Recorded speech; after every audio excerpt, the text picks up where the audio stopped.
¿Qué tal? Estamos esta vez con José Luis Pérez Guadalupe, eh, que ha aceptado una invitación para discutir temas penitenciarios. José Luis, ¿cómo estás? ¿Qué tal, César? Mucho gusto en estar contigo en tu programa. Para mí es un honor. Bueno, no es necesario presentar a José Luis, es uno de los más importantes expertos en materia penitenciaria. Es actualmente, además, profesor de la Escuela de Posgrado de la Universidad del Pacífico. Ha sido director del Instituto Nacional Penitenciario y ministro de Estado. Y vamos a hablar con él de la situación de las cárceles y del momento en el que estamos, luego que el Tribunal Constitucional declare toda esta escena como un estado de cosas inconstitucional. José Luis, además, tiene ahora en prensa un trabajo en el que resume todo el ciclo de emergencia COVID en materia penitenciaria. Se trata de condenados a una pena privativa de la salud, escrito con Lucía eh, Nuñovero Cisneros. Este trabajo va a ser publicado como parte de Pandemonio, un libro editado por Ediciones Crisol, en el que además participan Alexandra Ames, David Tuesta y Abel Salinas. Este texto va a estar pronto en los estantes, accesible para todos. José Luis, tenemos 3 meses hasta que se cumpla el plazo que el Tribunal Constitucional le ha dado al gobierno para presentar una nueva política penitenciaria y sin duda la cuestión de los grilletes electrónicos va a ser un componente indispensable en esta política. Pero tenemos 10 años desde que se anunció la implementación de los grilletes electrónicos. Este es un país que tiene 40 millones de celulares y todavía no tenemos en el mercado puestos sobre la mesa los grilletes. ¿Qué crees que ha pasado? ¿Cómo puedes explicarnos lo que ha ocurrido en esta materia? Muy bien, muy brevemente, y estoy plenamente de acuerdo contigo. La ley se dio en 2010 para que pueda implementarse. Cuando yo estaba en el INPE promoví esta iniciativa, me dijeron que no había dinero, entonces promovimos otra iniciativa que no le iba a costar un solo centavo al Estado peruano, sino que el mismo interno iba a pagar su grillete. Hubo una licitación, un concurso, un ganador para comenzar en el 2016 con 2.000 grilletes. ¿Cuánto te costaba? Más o menos $5 diarios por grillete, y la idea era subir hasta 5.000 grilletes, que bajaba el precio a $3 diarios. O sea, y era ya había ganador y todo. Y llegó el nuevo gobierno de Kuczynski y se tiró abajo la licitación. Es decir, lo que están hablando ahora, perdón, en el 2015 lo dejamos listo, el 2016 tenía que implementarse. Entonces no es que no hay grilletes, o sea, no hay inteligencia, no hay gestión. Y ahora el ministro, para que vean que no hay gestión ni conocimiento del tema, plantea comprar 8.000 grilletes, lo que demuestra su gran ignorancia en el tema. El Estado peruano no tiene que comprar un solo grillete. Esas cosas no se compran, porque hay una obsolescencia de la tecnología. Entonces, cuando coloques el grillete 8.000 ya será obsoleto. No sé si me dejo entender. Esos son servicios que se tercerizan, o sea, que ni siquiera sabe de qué está hablando. Entonces, veo por un lado, como tú bien dices, 10 años, no, pero sí se hizo en el gobierno anterior. Y dejamos la posta, ¿sí? ¿Entiendes? Listo para que mete el penal, punto, y sin arquero. Se tiraron abajo. ¿Y cuánto tenemos ahora? 24 nada más con grillete. Mira, 24, ¿y cuánto le cuesta al día? $15. Ahora han cambiado la ley y me parece muy bien, para que no lo pague el interno sino el Estado. Muy bien, ahora el Estado tiene plata, muy bien, que lo asuma. Perfecto, pero a $15. El costo de los grilletes, mira, depende también de qué tecnología use. Yo lo he visto esto en Francia, lo he visto en Colombia y lo he visto en Brasil, ¿ok? Y funciona, pero depende qué equipo tú compres. Ya digo, por eso que la tecnología sobre eso no tienes que comprar, eso avanza constantemente. Y si tienes una cosa muy simplecita que trabaja como los celulares, me das a entender, como este, es más fácil, pero hay otros sistemas que tú hasta puedes conversar con la persona porque se ha salido del radio que está permitido, en fin, hay mil y un tecnologías, no solamente el GPS, que sería lo más fácil, lo más inmediato. Entonces también a nivel de costos hay que verlo, pero también a nivel de cantidad. Y ya digo, experiencias hay, no hay que inventar el agua tibia, ya está inventada hace mucho tiempo, lo que hay que hacer es tomarse el café de una vez. Imposible no comentar una parte de la explicación que nos has dado. En Ecuador, por ejemplo, se compraron grilletes y ahora hay un problema enorme porque hay lotes enteros de grilletes que están dañados, tanto por manipulaciones de los vigilados como por deterioros físicos. Y claro, si uno compra los grilletes, el costo de la renovación pasa a ser del Estado, no del proveedor del servicio. Ahora, José Luis, los grilletes normalmente se han estado entendiendo como una alternativa, como una herramienta para no necesitar usar siempre el arresto físico de una persona o su internamiento en un ambiente. Pero hay una segunda opción sobre la que estamos hablando poco y querría tu opinión sobre esto. Los grilletes, en teoría, deberían permitir también, como se hace en los Estados Unidos, darle una cita al requerido, sea en prisión preventiva o en condena, de modo que sepa que tiene que ingresar a un establecimiento penitenciario cuando haya cupo en ese establecimiento penitenciario y el tiempo de espera lo pase, si es necesario, vigilado electrónicamente. ¿Tú crees que deberíamos girar a un sistema de ese tipo, de modo que la ejecución de las órdenes de internamiento por prisión preventiva o por condena no sea ciega, sino que tome en cuenta la disponibilidad de áreas físicas para cumplir con ese encierro? Eso sería ideal, César, pero pasemos a lo real, digamos. Para llegar a ese momento creo que primero usemos grilletes. Entonces, cuando nosotros presentamos el proyecto, lo conversamos con fiscalía, lo conversamos con jueces para ver cómo se podía aplicar esto, no solamente la parte técnica, y básicamente nos centramos en dos posiciones, al entrar y al salir del interno. Es decir, ¿por qué? Porque nuestro gran problema y un problema inicial que afecta a todo el desarrollo del trabajo del INPE es que tenemos hacinamiento. Tenemos una capacidad de 40.000 presos y hay 97.000. Entonces, ¿tú cómo solucionas el hacinamiento? Hay tres motivos o tres razones. Que entre menos gente, que salga más gente o que construyas más penales. Esos tres, ¿okay?, son los que se tienen que dar. Y mejor si es la conjunción de los tres. ¿Okay? No hay más alternativa. Este gobierno no ha construido un solo penal. O sea, que la alternativa de construcción de penales es negada. Y el Poder Judicial cada vez ha mandado más gente a la cárcel. Entonces, ¿qué se tenía que hacer y para qué eran los grilletes? En primer lugar, para que no entre tanta gente. Y tenemos 37.000 presos con prisión preventiva. Entonces, inicialmente, ahora, pero entendimos en este proceso que fue largo, cuál es la mentalidad, o tratamos de interpretar la mentalidad del juez, en el sentido de que el juez, lógicamente, viene el acusado, ha salido en televisión, ¿qué dice? Si le doy comparecencia, al día siguiente se me viene toda la prensa encima, quién es este juez, viene la OJMA, ¿no es cierto? Entonces, a la prisión. Ya de acá a 3 meses la gente se olvida, presentará, ¿me entiendes?, una apelación y ahí se le dará comparecencia. Me dejo entender cómo funciona la lógica. Entonces, ¿qué pasa? El juez no sabe si, pero solamente tiene la opción radical, o la cárcel o la libertad. Porque el arresto domiciliario, me dejo entender, no funciona, o sea, como tal. O sea, no puede garantizar su cumplimiento, mejor. Entonces, la solución intermedia era aquel que merece la cárcel, a la cárcel.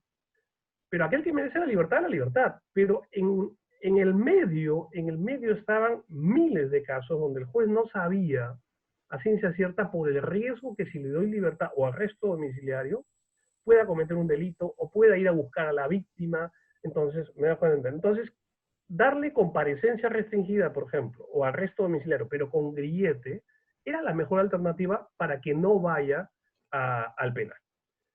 Segundo lugar, a la hora de salir, la parte de los beneficios penitenciarios, semilibertad, liberación condicional o lo que quiera. El mismo rollo, es decir, el juez llega, el penado ha cumplido la mitad de su condena, tiene todos los registros, buena conducta, está en el régimen ordinario, mínima seguridad, es decir, bien, tiene sus papelitos que ha estudiado, que ha trabajado muy bien. Pero ¿qué pasa? El delito es fuerte, es grave, pero sí tiene beneficio penitenciario, o sea, tiene la posibilidad de tener beneficio penitenciario. Y el juez dice, si lo suelto, faltándole un tercio de la condena o la mitad, y comete un delito, ¿qué va a pasar? Van a ir contra mí, van a ir quién le dio la libertad, va a venir la OJMA. Entonces, el juez otra vez tiene la disyuntiva y el dilema entre mantenerlo en preso o darle la libertad que puede cometer cualquier otro delito. Justamente para esos casos era poder asignarle un grillete electrónico, porque por lo menos se le podía tener en la casa con grillete o indicar la ruta de su trabajo y solamente podía ir a trabajar, ¿ok? Marcado ahí. Y eso ya está normado y experiencia, ya digo, no es nada del otro jueves y se podía dar. Esa fue la visión con la cual nosotros lanzamos esa licitación en el 2014, ¿okay? Y hubo un ganador y íbamos a comenzar con 2.000 grilletes el año 2016 y ahorita ya tendríamos más de 10.000. Pero ya digo, los brillantes políticos, gestores que entran a un nuevo gobierno dijeron, no nos gusta, no estamos de acuerdo, vamos a cambiar de gestión, de opinión, de estilo, y lo que tenemos ahora no son 2.000 ni 5.000, tenemos 24 y a 15 dólares diarios. Es impresionante. Ahora, hay un problema, creo, me gustaría saber tu opinión. De varias maneras, esto conecta con el sistema completo, ¿no? La prisión preventiva, por ejemplo, es un espacio de refugio para un sistema que se fuga del retardo que toma llegar a juicio y tener condenas, ¿no? De varias maneras la prisión preventiva funciona como coartada del mismo modo en que las penas altas funcionan cuando el sistema no es capaz de coger a los delincuentes a nivel primario, a nivel policial. Entonces, estamos hablando, José Luis, de una llave que va a tener que movilizar al sistema entero para activarse. Entonces estamos hablando de una situación que no se puede arreglar sin empezar a atacar los nudos gordianos del sistema judicial penal por completo. Totalmente de acuerdo, y te pongo un caso. Nosotros también sacamos otra ley, gracias a Marisol Perestello y todo lo demás, para los burriers. ¿Qué hacen burriers? ¿Me entiendes? Acá algunos con enfermedades, con SIDA, cáncer, con amenazas, en fin. Hablo de los burriers de poca monta, ¿ok? Y sacamos una ley que para la conmutación de penas, o sea, que hayan cumplido un tercio de su condena, las extranjeras o extranjeros, la mayoría extranjeras, un tercio de su condena solicita lo que se llama una conmutación y expulsión del país. ¿Ok? Sonaba muy bien, tuvimos el apoyo. Imagínense que habían internos de 55 países, la logramos, ¿me entiendes? Bueno, sacamos la ley, todos los cónsules, excelente, celebramos. ¿Y cuál fue el cuello de botella? Los jueces del Callao, no los de Lima, porque los de Lima estaban de acuerdo, pero los del Callao no, que querían que paren la reparación civil. Oye, pero el señor, un pobre miserable que si se metió en esto es porque, ¿me entiendes? No tenía plata ahí, está con... No, son extranjeros, tienen plata. O sea, todo el esfuerzo de la ley llegó al cuello de botella, me dejo entender, por los jueces del Callao. Entonces, se volvió inaplicable. Las alternativas que podemos dar, como tú dices, implican todo el sistema, inclusive los jueces del Callao con los jueces de Lima se peleaban, los de Lima estaban de acuerdo, pero la gran cantidad de burreros los tenía el Callao porque eran del aeropuerto, ¿no es cierto? Entonces, si tú dices prisión preventiva, por ejemplo, ¿qué eso implica? Sí, pero quiero ser positivo.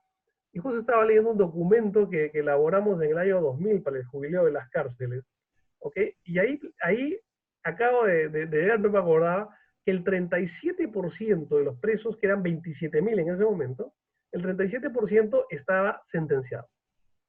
Solo. Ahora, 20 años después, tenemos al revés, 37% procesado. O sea, ¿hemos avanzado? Sí, en 20 años. Hemos avanzado, sí. Pero al mismo tiempo, en 20 años se cuadruplicó la población penitenciaria. Entonces, vamos avanzando, sí, pero ahí los cuellos de botella son los que pesan, y como tú bien dices, tienen que entrar todos los factores y todos los actores del sistema, porque de manera independiente no se puede. Es lo mismo que pasa, y yo lo denuncié cuando era ministro del Interior, que el 92% de los detenidos por la DININCRI, no por comisaría, por la DININCRI, que es investigación, salían libres. Me dejo entender. Y ahí era el peloteo entre la Fiscalía y el Poder Judicial.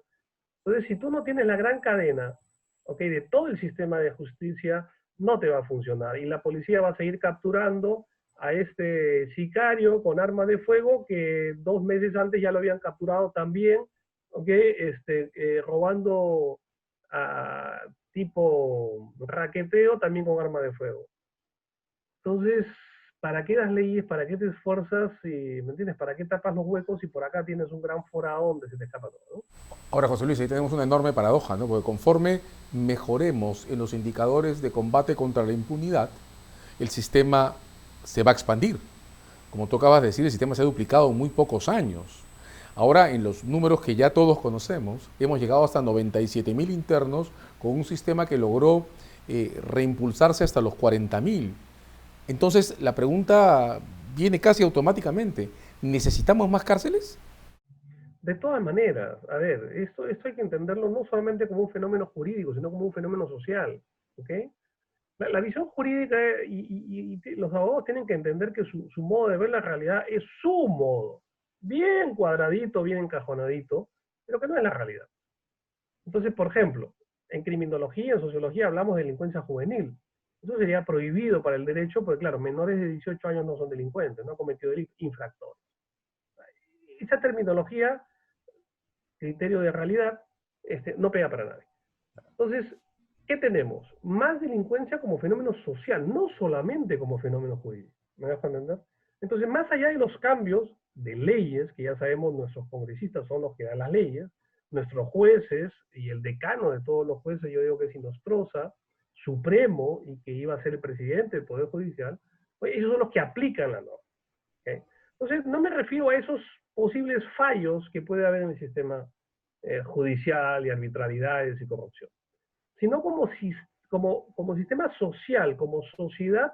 ¿Hay más delincuencia? Sí. La delincuencia no es una sociedad aparte, sino que es parte de la sociedad. ¿Este es un fenómeno peruano solamente? No. Es un fenómeno latinoamericano. En todos los países de América Latina ha aumentado la cifra de delincuencia, de delito, de presos y de todo. ¿Ok? ¿Ha crecido económicamente? Sí. Pero a mayor crecimiento, mayor delincuencia. O sea, es todo lo contrario a la criminología de mediados del siglo pasado en Estados Unidos. Entonces, que si necesitamos más cárceles, lamentablemente te digo que sí, porque si estamos, ojo, pero siendo conscientes que estamos trabajando a nivel de las consecuencias, no estamos trabajando a nivel de las causas, el tema de prevención, que sería lo ideal. Tú me preguntas si necesitamos más cárceles, por supuesto. ¿Esa es la solución a todo el problema? No. No. La solución, ese es más bien, ya digo, vamos a las consecuencias, no a las causas.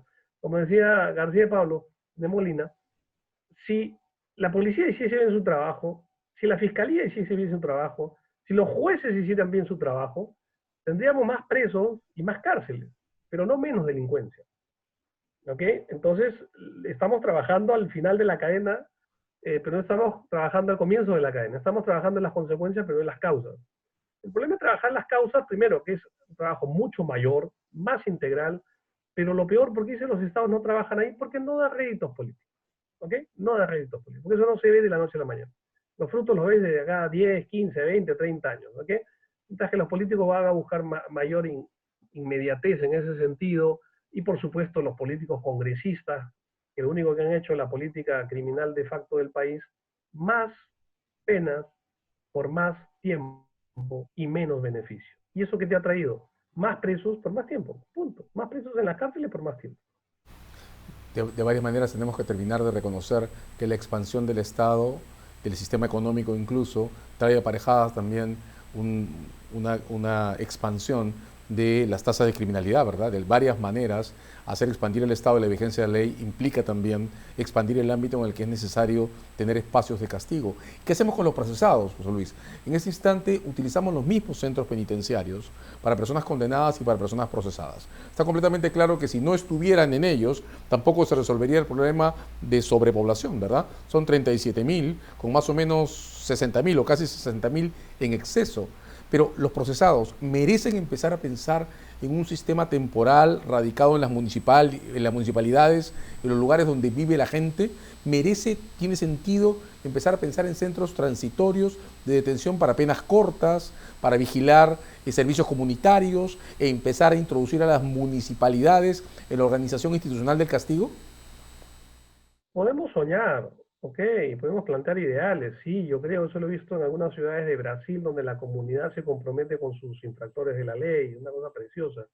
Los sistemas APAC, por ejemplo, de cárceles que los mismos internos son las que lo llevan adelante, en fin, alternativas hay, pero si tú me preguntas que las municipalidades ingresen, yo te diría ni hablar ni los gobiernos regionales.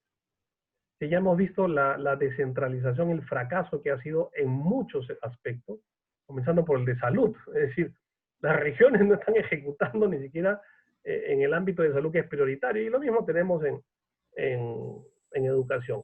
Entonces, lo que podrían hacer, y algunas municipalidades lo hacen, y eso es el tema con las penas alternativas a la pena privativa de libertad, es decir, con días multa, con trabajo comunitario, entonces permite que esos infractores puedan servir ahí y no vayan a la cárcel. Pero ya pensar, personalmente no lo veo, no porque no me gusta la idea, yo creo que sí. Lo que pasa es que yo veo que eso va a ser un fracaso, como muchas cosas que se ha descentralizado en el país. Y las municipalidades no tienen capacidad de gestión, las regiones tampoco, están todos que concursan y todos quieren ser presidentes, todos los presidentes regionales quieren ser presidentes o gobernadores, felizmente que ahora se llama. O sea, están en carrera política. Ya digo, mi opinión sería lo ideal, sí, pero realistamente no le veo viabilidad a esa propuesta, César. Claro, imposible empezar a pensar en las cárceles y pensar al mismo tiempo en un equilibrio institucional que no tenemos, ¿no? Para terminar, José Luis, has denunciado varias veces, en la base de todo esto hay un enorme problema de retraso en la inversión pública en el sistema de castigos y tratamiento de las personas en prisión. ¿Cómo abordar este problema en el mismo país que ha constreñido al extremo el gasto en salud? Creo que la evidencia es dramática, y que ha constreñido también el gasto en educación y el modo en que el sistema político ha perdido el derecho a hablar o la capacidad de comunicarse también hace evidencia de eso. ¿Cómo coger estos tres aspectos y utilizarlos como plataforma para volver a pensarnos como comunidad responsable de sus propias decisiones, ¿no? De acuerdo. Mira, a ver, varias cosas para llegar un poco a tu pregunta. Si tú me preguntas si el problema de inseguridad ciudadana tiene solución, te digo que no.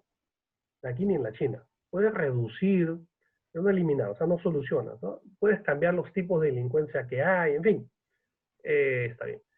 Los problemas del sistema penitenciario tienen solución, digo que sí. Ok, sí es posible el tema de solución, pero no puedes plantearlo solo o aisladamente. Y te pongo un caso.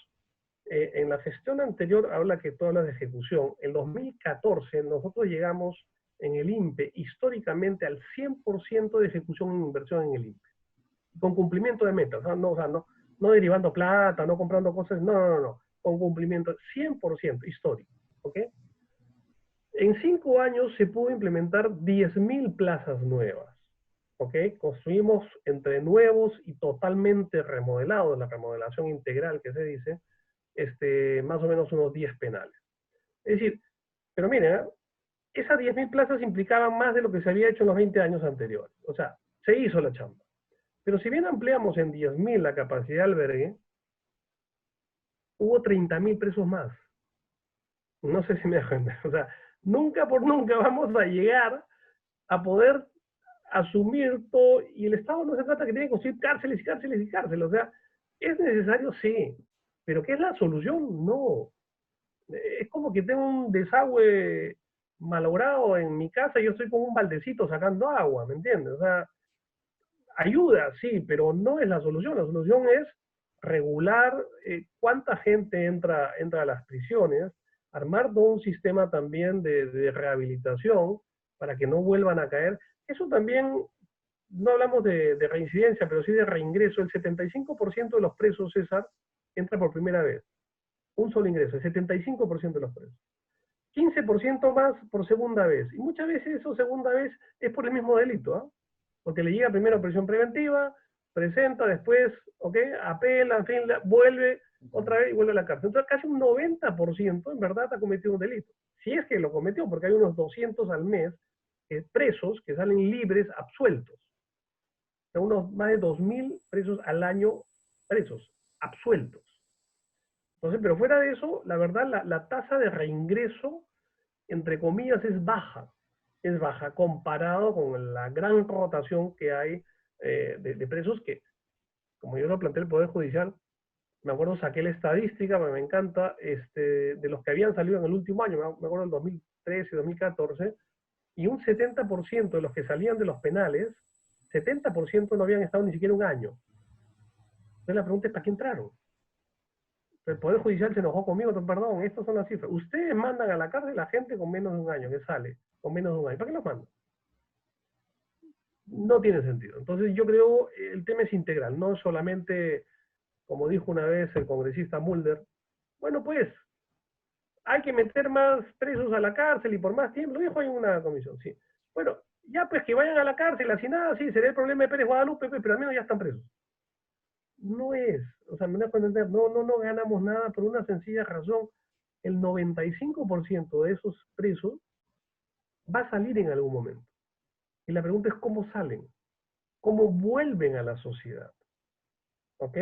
Reenganchados, reprofesionalizados, con más capacidad criminógena, Es decir, con más capacidad de acción, ¿queremos eso? O sea, no es decir, los mandamos a la cárcel y se acabó el problema. No, señor.